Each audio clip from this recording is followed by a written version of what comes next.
Welcome to another episode of Do Your Homework, brought to you by 9 Square Roofing. Amy, how you doing? I'm doing well. How are you? I'm good. I think we should talk about color choices because that comes up a lot. It does. And people don't really think about their roof color until it's time to replace the roof. Also, to be fair, that is the one exciting part about getting a new roof. For some people. It can be. Yeah. But it's hard, you know. I think that especially when you think about replacing your roof and you don't think about the color to the last moment, people feel a lot of pressure because it's a long-term commitment. Yes. Right? Like you're going to have this roof 15, 18, 20 years in a lot of cases, for shingle at least, tile even longer, and you are committing to like a color scheme, you know? That's exactly right. And we do have a lot of customers that is their holdup for scheduling. They just can't decide on a color. They just cannot decide. So we're here to give you a couple guiding ways to choose a shingle color. Well, I think it's really important to think about, obviously, the rest of your house. But even if the color of your house now, think about, are you going to keep that color for the next 20 years? Or at least something similar to it. So if you have any inkling or even thought of changing in the future, then consider that, because you don't want to commit to your roof now and in 2 years you're like, I wish I went with this because I was thinking of a different color for the house, blah, blah, blah. You have some safe colors. We all know what the safest color is. Weathered wood. Weathered wood. It can go with gray. It can go with black. It can go with brown. It can go with tan. Yep. Yellow, green, like anything. Yeah. So that's always a safe fallback for people. For sure. But, I mean, if your color scheme is brown now and you've been living in the house for 10 years, you're like, I hate the brown. Don't recommit to it.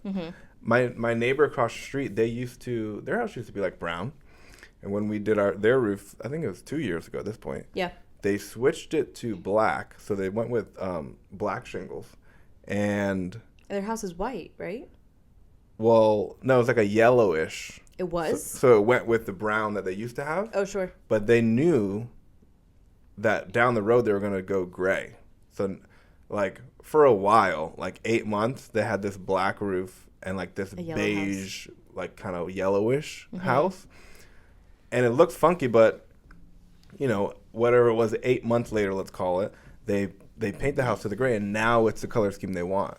So even if you're not ready to paint your house right now, it's worth that in-between, like, transition phase. Right. To ultimately have, now they're good. They don't have to worry about, they're just painted, so they're good for years. And it's all cohesive.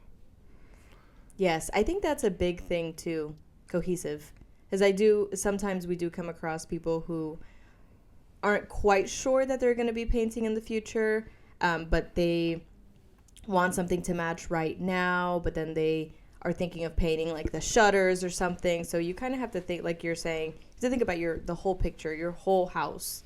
Don't be afraid of the awkward phase if you have any sort of plans in the future. For sure. Yeah. Also, I would say, if you're not super sure on your future color scheme, well, I guess you can go either way. So there's like those shingle colors that are more uniform.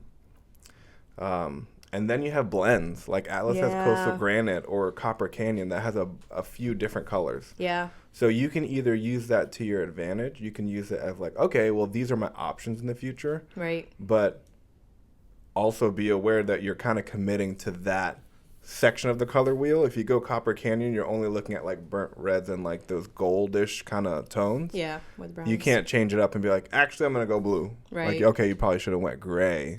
Right. Like Coastal Granite. Right. That would be another example of a blend that can go with gray, but it has those like light blues and stuff. So, yeah, I feel for people. It's challenging. And like, obviously we think about roofs all day, every day. So when it comes time to do my roof, I've been thinking about it for years. Yeah, same. Where people think about it for like 5 minutes. Same, yeah. Like I sit down with a homeowner, go through all the details of the project, protect the landscaping, you have a chimney, this whatever, flat, blah, blah, blah. And it's like so much work for them just to process all that information. Absolutely. So we get to what they perceive as the finish line, And like, oh, we did it. And then it's like, okay, but now let's talk about colors. And like, oh my gosh, I don't even know. I know. Because you have shingle, you have drip edge, you have vent colors. Mm-hmm. Yeah. And it can be overwhelming. And also, to be fair, there's a lot of shingle colors out there. So it can be a bit overwhelming to try to narrow it down. Also, just to throw that out there, sometimes you do have HOA restrictions, limitations. Sometimes your HOA does pick the color for you. Mm-hmm. So before you start thinking, what color do I want, make sure to check with your HOA and see if they have colors that you have to use. Yeah. Which, again, is all in an effort to keep a neighborhood cohesive. So if there's, sometimes they have either a list of pre-approved colors or they only have one color that you're allowed to use. And usually the neighborhoods with HOAs that have color restrictions, they have restrictions on your paint as well. Yes. So it's kind of like you have to fully switch. Yeah. So let's say you're the one of the brown schemes for the neighborhood. Mm-hmm. And if you want to switch to the gray scheme, it's got to be all or nothing. Yeah. Usually. Yeah. You can't go like halfway. True. So they might make you paint your house. They might. If you switch your roof scheme. Yeah. Which is wild. Something that, just in general, anytime, because I've done so many HOA approvals, just before you do any kind of project, actually be fully aware of what your HOA requires and what their restrictions are, so you don't find yourself in one of those situations. Because you might say, oh, I chose from a list of approved colors, I went with weathered wood. But if for weathered wood you have to have a gray house and you have a brown house, now you're adding on exterior painting to your project, which you didn't plan for. And your HOA has every right to do that. And also, if you had known that from the beginning, you might not have wanted the weathered wood that badly. Exactly. To pay whatever thousands of dollars to paint the house as well. Exactly. You better love weathered wood. Exactly. No, for sure. Another question that we get a lot is, so usually we give people a sample board, something like this. And the sample pieces are actually pretty small here. So if you wanted to see a little bit of a bigger sample, we do provide larger sample boards that you can always request. And it helps. Sorry? Yeah. These. It always helps too, because you can get a better idea of what that color actually looks like instead of these tiny little also, what I tell people here. is like, you have a column and a trim color or a window frame trim. Mm-hmm. Put it next to it, like outside. Yeah. Step back, take a look at it. Yep. I've even put these on people's roofs for them so they can kind of see. Yeah. But that's super helpful. Yeah. It is. There's also great visualizers online too. So if you go directly to the manufacturer's website, they have a ton of pictures of different house styles with different color roofs. You can even upload a picture of your own house and switch out the shingle colors, and that's also really helpful too for people who want more of a larger visual of what that's going to look like, and I've seen people find that really helpful. Also, in our system, we have all the projects we've ever done coordinated by color. Mm-hmm. So I also provide like a list of when people are like really stuck. Yeah. I'll be like, okay, what colors are you between? They'll like copper canyon, weathered wood, and pewter. Sure. Okay.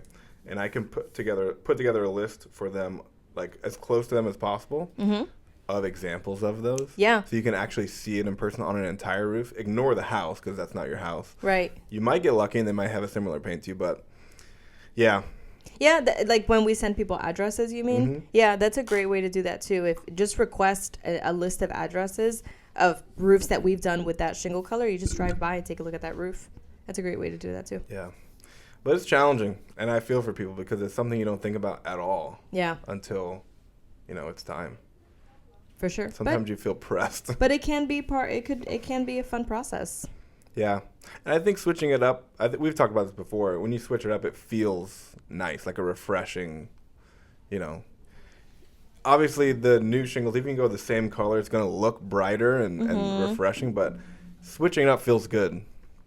Yeah. It's like a fresh coat of paint. Yeah, it's just like painting your house. You get this like sense of like, oh, it's refresh, evolving too. Like it's more of my liking.